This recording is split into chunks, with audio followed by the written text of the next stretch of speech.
Voici la partie 1. Jamais Travis n'aurait imaginé qu'une paisible promenade matinale dans Central Grove Park le plongerait au cœur d'un cauchemar qui entrait ses nuits pour toujours.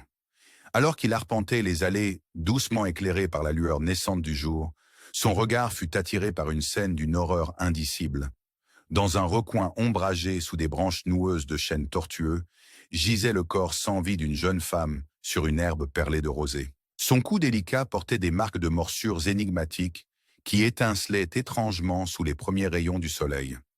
Ce macabre spectacle déclencha une onde de choc dans toute la communauté, faisant naître des murmures sur l'existence d'un tueur capable non seulement d'avoir réduit au silence une vie prometteuse, mais de l'avoir fait avec une passion qui défiant toute raison humaine. Tandis que les enquêteurs affluaient sur les lieux, chaque détail semblait vibrer d'une énergie sombre, presque cinématographique. La victime, connue de ses proches sous le prénom de Savannah, fut jadis une âme vibrante dont le doux sourire illuminait chaque pièce. Aujourd'hui, son corps inerte était devenu le sinistre témoin d'une trahison, une dernière confession gravée dans ses marques violentes et inexplicables. Peu de temps après, un enchevêtrement de soupçons s'installa inexorablement. Travis, ami proche et ancien amant de Savannah, se retrouva, par un cruel hasard du destin, et le fait d'avoir découvert le corps, intimement lié à ce mystère prenant des proportions insoupçonnées.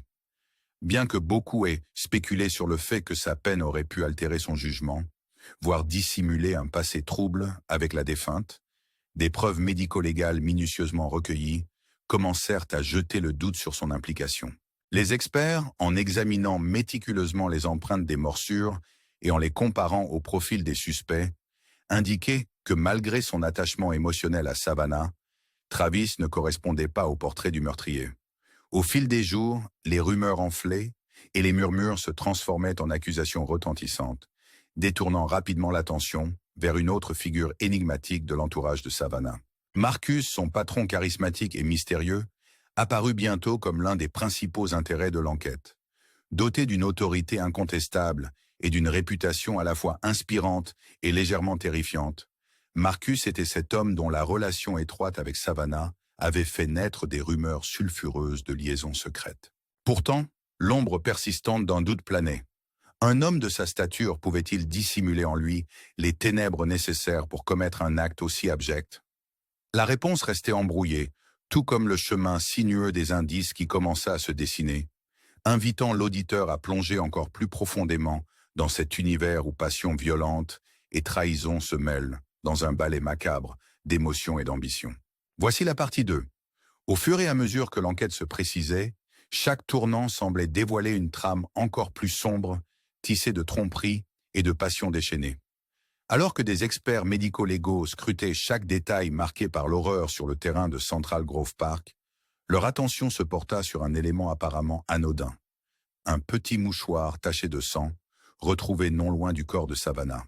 Dans un exercice de minutie presque chirurgicale, les techniciens de laboratoire extrairent des traces d'ADN du tissu, révélant avec une stupeur contenue que ce fragment de preuve correspondait à un proche parent de Marcus, à savoir son frère troublé, Jimmy, tristement réputé pour son comportement imprudent et ses problèmes de toxicomanie. La découverte de l'empreinte génétique de Jimmy sur ce qui semblait être l'outil macabre du meurtre bouleversa l'enquête, déclenchant une cascade de confidences et de vérités longtemps dissimulées. Des témoins évoquèrent alors des scènes particulièrement tendues. Certains rappelèrent avoir vu Savannah livrer une altercation passionnée avec Travis, dont le chagrin et la culpabilité se muaient en une aura de suspicion, tandis qu'un autre témoignage fit état d'un échange de baisers intensément brûlants entre Savannah et Marcus, ajoutant ainsi une dimension de trahison passionnelle à l'affaire déjà énigmatique.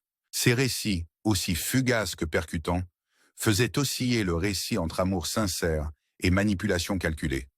Simultanément, les enquêteurs découvrirent qu'en plus de l'ADN de Jimmy, le mouchoir portait les marques d'une ingérence délibérée, comme si quelqu'un avait soigneusement placé cet objet pour détourner les soupçons justement de Marcus. La sophistication de cette manœuvre laissait présager une préméditation froide, associée à des rancœurs anciennes et profondément enfouies dans le tissu même des relations familiales. Dans le sillage de ces révélations, des interviews menées auprès d'un proche collaborateur de la famille permirent de mettre en évidence des ressentiments jusque-là tus, notamment ceux de Diane, l'épouse élégante et énigmatique de Marcus, dont la façade sereine masquait une amertume tenace. Selon des murmures, Diane aurait orchestré ce stratagème en exploitant la vulnérabilité de Jimmy pour éliminer non seulement une liaison indésirable entre son mari et une de ses collaboratrices, mais aussi pour jeter le voile du doute sur le frère défaillant. Chaque témoignage, chaque indice minutieusement accumulé, semblait implanter l'idée que cet effroyable drame n'était pas le fruit d'un simple accès de violence passionnée, mais bien celui d'un complot ourdi avec une froide détermination et le recours à des manipulations savamment orchestrées. Ainsi, l'enquête se mua en une quête de la vérité au cœur d'un labyrinthe d'ambivalence où la frontière entre amour, trahison et vengeance se faisait de plus en plus ténue, invitant l'auditeur à plonger encore plus profondément dans cette énigme aux ramifications inattendues. Voici la partie 3. Dans un ultime retournement de situation qui fit vaciller l'élite de la ville, les enquêteurs dévoilèrent peu à peu l'ampleur de la conspiration meurtrière. Par une soirée pluvieuse où les secrets se mêlaient aux larmes de la cité, de nouvelles images de vidéosurveillance capturèrent un échange discret, celui d'une rencontre clandestine entre Jimmy et Diane, l'épouse impassible de Marcus. Dans la pénombre, leurs voix basses et leurs regards furtifs semblaient sceller un pacte dangereux visant à étouffer un scandale déjà bouillonnant, révélant ainsi non seulement une liaison interdite, mais aussi une hostilité latente entre membres d'une même famille. Au fur et à mesure que le voile se levait, il devint apparent que l'implication de Diane allait bien plus loin qu'une simple vengeance personnelle. Un enchevêtrement de faux alibis, de preuves trafiquées et de manœuvres sophistiquées émergea, mettant en lumière sa volonté implacable de contrôler son destin et de préserver l'image de sa famille. Voulant dissimuler l'infidélité de Marcus et laisse-t-on croire à une trahison orchestrée par le frère rebelle, Diane avait méthodiquement ourdi une machination où chaque pièce du puzzle avait été posée avec une froideur déconcertante. Lors d'un face-à-face tendu, les détectives confrontèrent Marcus avec l'accumulation des preuves accablantes.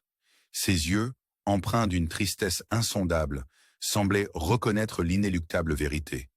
Sa propre famille était devenue l'architecte de sa chute. Le témoignage final se matérialisa autour de ce mouchoir, désormais synonyme de trahison. Instrument que Diane avait si habilement utilisé pour faire porter le châtiment sur Jimmy, transformant ce dernier en simple pion de son jeu impitoyable. Au fil des aveux et des révélations, la salle d'audience se transforma en théâtre d'un drame poignant, où les rôles de victime et de bourreau se confondaient. L'ombre de Savannah continuait d'exercer son emprise sur le récit, symbolisant l'innocence sacrifiée au profit d'une lutte acharnée pour le pouvoir et le contrôle au sein d'un microcosme familial aux règles impitoyables. En conclusion, alors que les échos de cette affaire trouble résonnèrent dans les rues de la ville, chacun ne pouvait s'empêcher de se demander jusqu'où l'orgueil et la peur de l'abandon pouvaient pousser un individu à trahir ses propres liens. Comment le désir de dominer peut-il se transformer en une arme fatale? Et jusqu'où une âme brisée est-elle prête à aller pour préserver son image, même au prix de la vie d'autrui? Et vous, chers auditeurs, êtes-vous prêts à affronter la dure réalité que parfois, dans le jeu des passions et de la trahison, la frontière entre le bien et le mal se dissout, laissant place à un univers où chaque sourire cache parfois une intention mortelle? Abonnez-vous et restez avec nous pour découvrir la suite de ce récit haletant, là où chaque vérité dévoilée n'est qu'un prélude à une énigme encore plus profonde.